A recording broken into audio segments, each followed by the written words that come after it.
Lieutenant General Satish Dua, welcome to SNI. So, keeping in view history and other countries, how integrated do you think the Indian services, defense forces are? Let me put it this way, Amitabh. More than 60 countries have integrated defense forces. All major militaries across the world are integrated. They have theater commands. Even smaller countries have integrated higher defense organization. Our countries, sadly, is lagging behind. We are the only major military, second or the third largest, depending on what you're reading, military, and we are not integrated. We have two adversaries with unresolved borders, and all three are nuclear countries. So there is a dire need to integrate our structures for various reasons. So I would say that while we made a beginning after the Kargil War, and we got the structures set up, IDS, ANC, Andaman Nicobar Command, and the Strategic Forces Command, but we have a lot of catching up to do. The crucial post of the CDS, it's still not been resolved, mainly because of infighting between the three services, or at least that's how it's viewed. Now, what do you do in the interim? What should we be doing? For example, should the CIDS be elevated in rank to maybe the chiefs till such time as a CDS is appointed? You see, you're right. After the group of minister recommendation and the Arun Singh task force after Kargil War in 1999, it's 20 years now, we did create the structure of IDS, but the country stopped short of appointing a chief of defense staff. And you rightly said now, you did say that it is basically because of a lack of consensus, I would say, between the three services.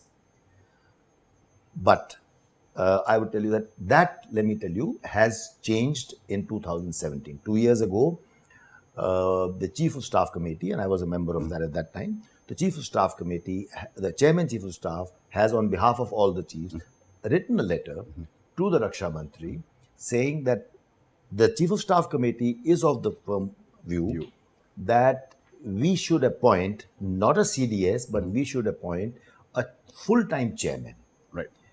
The idea being that a full-time chairman, he will not take control over the three services, but like you said, should we elevate the post of the Chief of Integrated Defense Staff? That is what used to be my post as CISC. Yes, CISC was supposed to be the vice CDS. Yeah.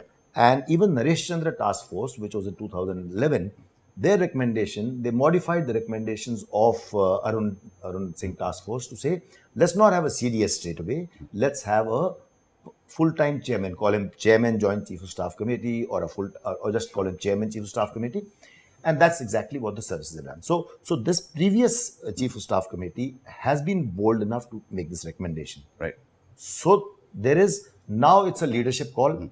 I suppose now that we have a new government, a new defense ministry, this is where we need to appoint a full-time chairman. What will he do? Yeah. His mandate. Yes. He has to be given a mandate to firstly identify more and more structures and processes which can be integrated. For example, there is a lot of integration that can be achieved in logistics, the logistic chain nowadays. A lot of integration can be achieved in training. Some of these processes have started a couple of years ago, once Prime Minister gave it a push. But we need to cover that ground. And you have examples that a layperson can understand, and when you're talking about integration of logistics. Right. So at a very lower, baser tactical level, let's say in Delhi there are 3 headquarters over here. All of them have a huge fleet of vehicles. Why do we require different workshops? Resource optimization is the buzzword today. Why do we require different workshops to do it? And why can't a lot of it be done from the trade? Let's say it's all Maruti cars and things like that. We have Air Force and Army both flying helicopters in Ladakh of all sizes to support the troops at Siachen Glacier and all other higher reaches. Why can't we have a combined sort of a logistics a squadron, which will be an operational unit? Air Force has much better a domain expertise in flying as well as in training. We could learn from each other's best practices and sort of do it together. So what I was trying to say that there is scope before we come to the newer frontiers, which we are moving. So that getting back to the chairman, chief of staff committee, he would be able to identify these structures. Right. He could be given a mandate. Let's say he's given a time of 10 years. Right. At the end of the 10 years, we should come to such a pass, having more and more structures being created, to eventually leading to theaterization, where all armed forces are integrated, like other countries are. Because it seems very illogical. The chairman of the joint chief of staff committee hands over, as in Admiral Lanma handed over to Air Chief Marshal Yes. Dhanwa, but he has only 3 months, and he hands over to the army chief, who has another 3 months. So We've had in the past for the chairman for 1 month also. Yeah. So, but you just can't wish it away. Yeah. And let's also not, let's appreciate the fact that anyone who wears two hats is bound to be sort of more immersed in his primary role. And this then at best, what happens is the chief of staff committee, you are reduced to a lowest common denominator. So the decisions that get taken are all those which are consensus approach. A consensus approach is not the way the nation should be guarded with. This is not a common minimum program of political parties. This is security of the country that we're talking about. You mentioned the new frontiers. Now, already 3 agencies have been set up, heads have been set up. You're looking at cyber, special ops, or space. Yes. Now, that's a really crucial area. In times to come, we are not going to, the wars are not going to be only kinetic. We are not going to have only aeroplanes and missiles hitting at each other. We are not going to be only land armies and the flotillas in the sea hitting at each other. Today, examples abound. We don't have to get into that, whether it is jointness or Estonia or Georgia. Today, you can influence a country not necessarily by military means. If you imagine that if your banking networks or power grid or railways were tampered with, that would bring a country crashing down or be able to really pulverize a country. Now, the newer frontiers are going to be cyber, like you mentioned, space. So these are the new technology. In addition to this, there are other newer technologies, artificial AI, artificial intelligence, robotics. We have to get into that. Look at the amount of money and investment of man-hours that China is making in cyber. So is the US and most major countries. So we really need to go there. Here also, we've started last year. We have a government approval. We have a cabinet approval to have a space command, a cyber command, and a special operations command. But we are starting small. We are starting with the level of an agency in all these 3 fields. So that's work in progress, and very soon we will start seeing them rolling out. For example, when you take the space agency or space command now, how does that really function? Is the ASAT under that person? Who does it come under? What's the mandate there? We already have several military satellites and some dual-use satellites which are used for dual use as well. But then the military satellites are driven, if I may use the word, driven by the military. We have a center just like ISRO has. So what will the Space Command or presently the Space Agency do?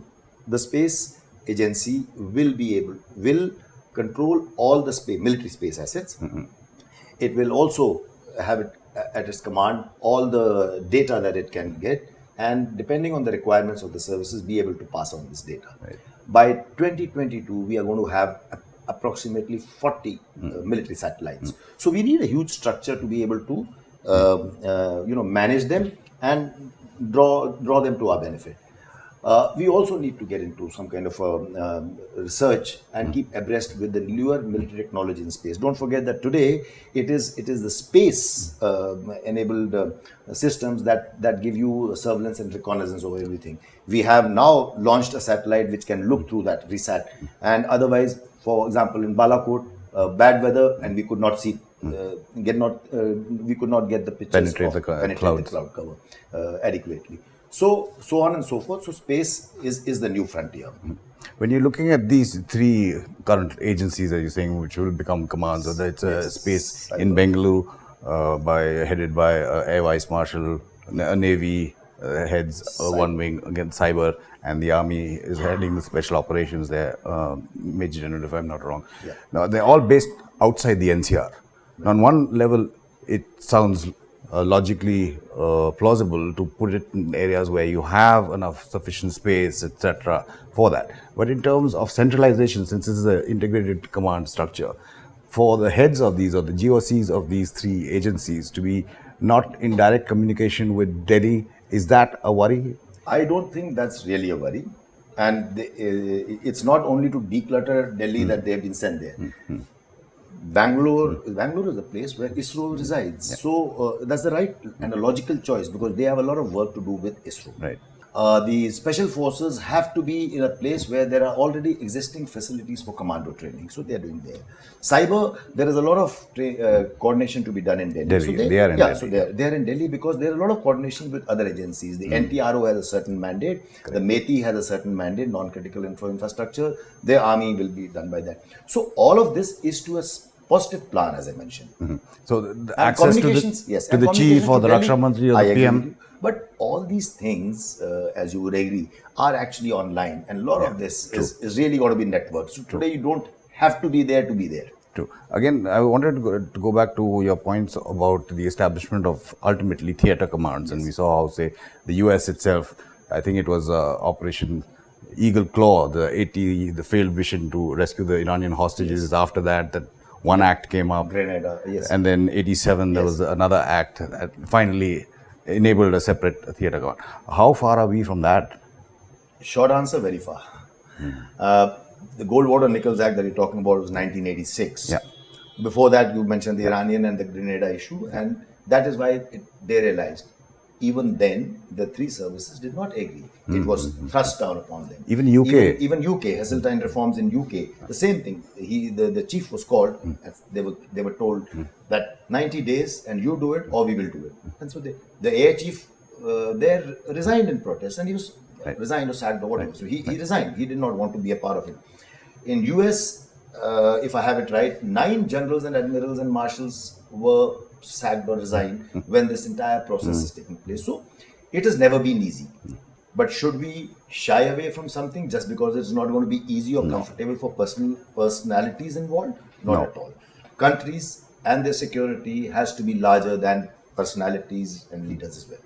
When you come to the Chief of Integrated Defense Staff, the post that you had before you retired, what is the operational role there in comparison to the other chiefs, the other brass tacks? So to be very frank, operational role is nil, except for trying to coordinate the HADR, which comes into the humanitarian assistance, disaster relief, only coordination. Yeah. So we are only helping coordinate things in which more than one service is involved. But in training, we are doing a little better. But a major contribution of the headquarter IDS has been in modernization, in capability development. In this field, we are able to coordinate. There's an overall long-term perspective plan. So nowadays it has become a long-term integrated perspective plan because it is really required to see that all the three services actually are modernized in sync with each other. We can't have one service going into a 5th generation and the others, still are living in obsolescence. So, to that extent, this capability development has been a success story. We've also been able to sort of tweak because there is a requirement to tweak the budget and the balancing the budget between the three services, which is a tough call. And as you know, the three services will not want to part with their budget, more so when resources are less and desires are more. So to that extent, capability development is the biggest part that we play. And now, this will become the operational part, that is the cyber, the space, and Armed Forces Special Operations Division, because this is an operational issue. Again, General, if you could give us a little bit more on the Andaman and Nicobar command, how that functions within the overall picture. Well, the Andaman and Nicobar Islands, as you are aware, are our strategic outposts, about 1,200 kilometers to the east of our country in the southern part. Now, their importance lies in the fact that apart from being launch pads for us, they also are sentinels to our security. And our adversary from the other side has to skirt them if he has to come. This project is part this side. They also straddle the 6 degree and the 10 degree channel, yeah. which is very important for the shipping lanes through which all the energy needs of the country, and especially that of China, also pass. So their strategic importance is never going to be overstated. That is why it was decided that Andaman and Nicobar requires an integrated structure, and in 2001 this was decided. So at present, a lot of infrastructure push has been given, but a lot more needs to be done, seeing their strategic importance. But yes, that is one example Success. of a successful integrated structure, however big or small it may be. You're also an expert on counterterrorism and have been involved in so many operations, both and then in Chinar Corps, GOC 15 Corps. You're also involved in the surgical strikes post Uri. If and when India decides to talk to Pakistan, you are of the view that there should also be a representative from the armed forces. So you are actually picking from my conversation. Yes. Yes, I have said that earlier on a channel also. My take is, this is personal view, that it's a leadership call when and how and at what level India should engage with Pakistan. My recommendation, a little radical recommendation, is that since Pakistan is a country where army is in a preeminent, if not overtly eminent position in their dispensation of governance, it might be better if we have the military included in the delegation level talks from their side. And it will be easier for us if we have a military strand in the delegation level talks, because only then will it perhaps get some sanctity in the Pakistan side at least. Hence the recommendation. Dua, thank you so much for spending some time with us and giving us your viewpoint and experience. Thanks. Thank you. Thanks.